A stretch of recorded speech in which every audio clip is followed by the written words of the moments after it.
Hello dear friends, now we are in Unit 10, Lesson 5, The Treasure Island. This is Chapter 10. Jim Hawkins.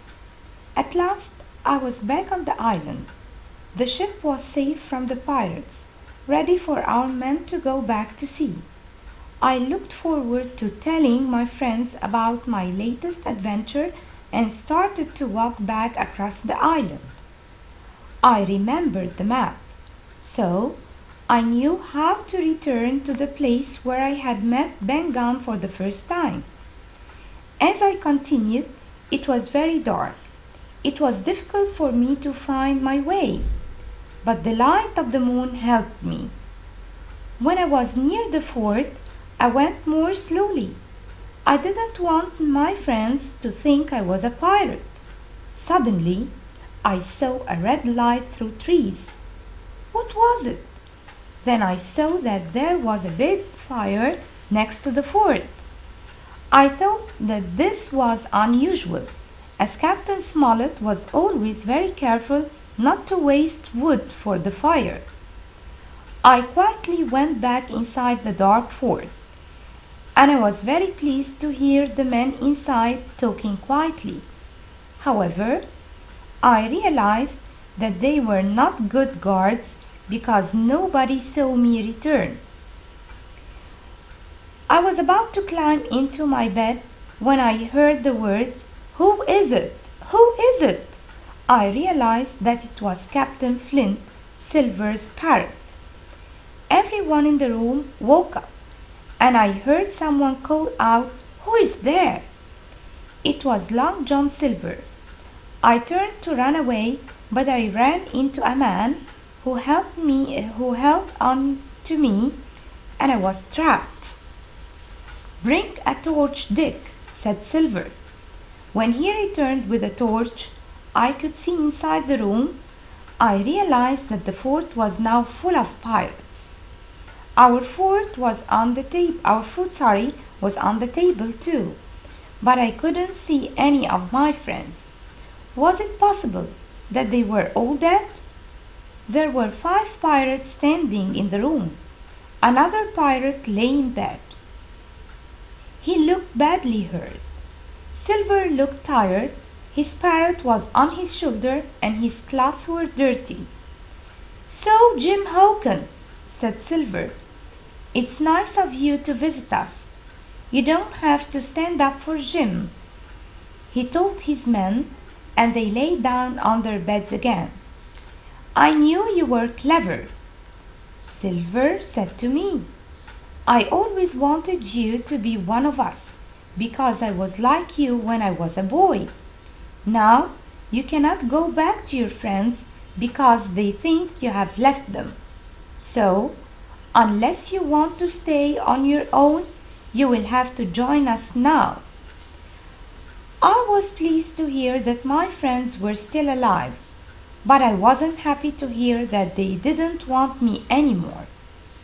"Now, you don't have to say yes," said Silver. "I cannot tell you what to do." "I'll answer you," I said in a weak voice. "First, I want to know where my friends are." "Yesterday morning," explained Silver, "Dr. Livesey came down with a white flag. He told me that the Hispaniola was not there anymore. We looked round and he was right. The ship was gone. Then the doctor said that we could have the fort.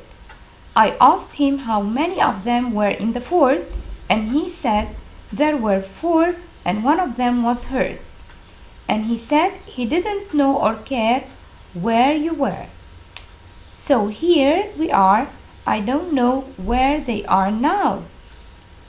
"Do I have to decide now?" I asked. "Yes, you have to decide now," said Silver. "Very well, but there are some things you need to know. First, you have lost your ship, you have lost your treasure, and you have lost many of your men. How did you lose them?" "It was me. I heard your plans on the Hispaniola and told Captain Smollett, and I cut the other ropes of the ship. and took it to a place that you don't know. I'm not frightened of you. You can kill me if you want, but remember, if you don't kill me, I'll help you at your trial. So now you have to decide. What will you do with me? I stopped talking and all the men looked at me angrily. That was the boy who knew Black Dog in Bristol, said one of the pirates called Morgan. And he was the boy who got the map from Billy Bones. Morgan then stood up with a knife. Stop, said Silver. Do you think that you are the captain now? You do as I say. Morgan and the other pirates were quiet. I like this boy, Silver continued. I've never seen a better boy than him.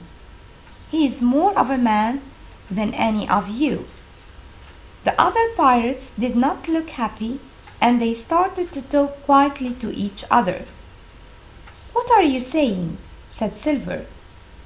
We don't like all of your rules, said one of the pirates. We are going to talk together without you. You cannot stop us. Soon the men left the room and only Silver and I remained. Listen, Jim, said Silver. I don't think that they want me to be the captain anymore, but I can look after you if you look after me. Do you mean that they want to kill you? They don't need me now that I don't have the ship, but if you save me, I can save you. I was surprised to hear this. He was the leader of the gang of pirates, and now he wanted the help of a boy. I'll do what I can, I told him. You're a good boy, he said. I know you have got the ship safe somewhere. I don't know how you did it, but you did. Remember? I'm now with Mr. Trelawney and his men. So why did the doctor give me the map, Jim? He saw that I was surprised. Yes, he gave it to me. He must have a plan, you know. Let's hope it's a good one. I looked out of the fort and saw the pirates talking in a group. One of the men had some paper and a knife, and the others were watching him. Then they started to walk back towards us. They are coming, I told Silver. Let them come, he said. Now, dears, we are going to discuss the vocabulary of the story, and we are going to match the words and the definitions. Number one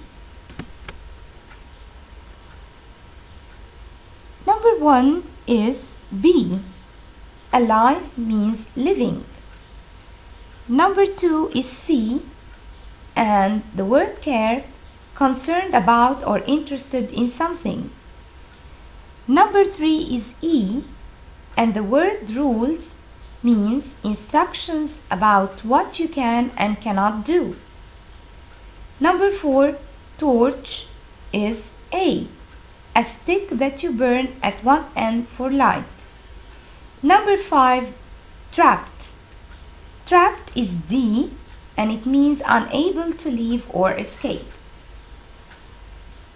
Exercise 2, we are going to complete the sentences with the words from exercise 1. Number 1, many young people today space a lot about the environment.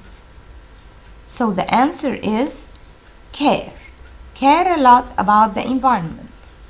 Number 2, a runner always carries a to mark the start of the Olympic Games, a torch. Number 3, Hazem was hurt in the accident, but he was still, the answer is, alive. Lamar was in the room and she couldn't get out. Lamar was trapped. And the last sentence, the what say that you cannot talk in the library. The rules. After reading the chapter, we are going to complete the sentences with these names. Number 1. Called out inside the dark fort. Who called out inside the dark fort? The parrots. Number 2. Looked tired and had dirty cloth. Who is that? Silver. Number 3. Said that he was not frightened of Silver. Jim. Number 4. Gave Silver the map. And this is Dr. Livesey. Number 5. Said they didn't need Silver anymore. So the answer is the pirates. Now dears, in exercise 4, we are going to arrange the events in the order they happen. Number 1 is B. Jim walks around the island. Number 2 is E. Jim walks into the dark fort and gets into bed. Number 3, A. Jim knows the pirates have taken the fort. Number 4, D. Jim tells Silver that he is not frightened of him. Number 5 is F. Silver says that Dr. Livesey gave him the map. And number 6 is C. The pirates walk towards Jim and Silver with a knife.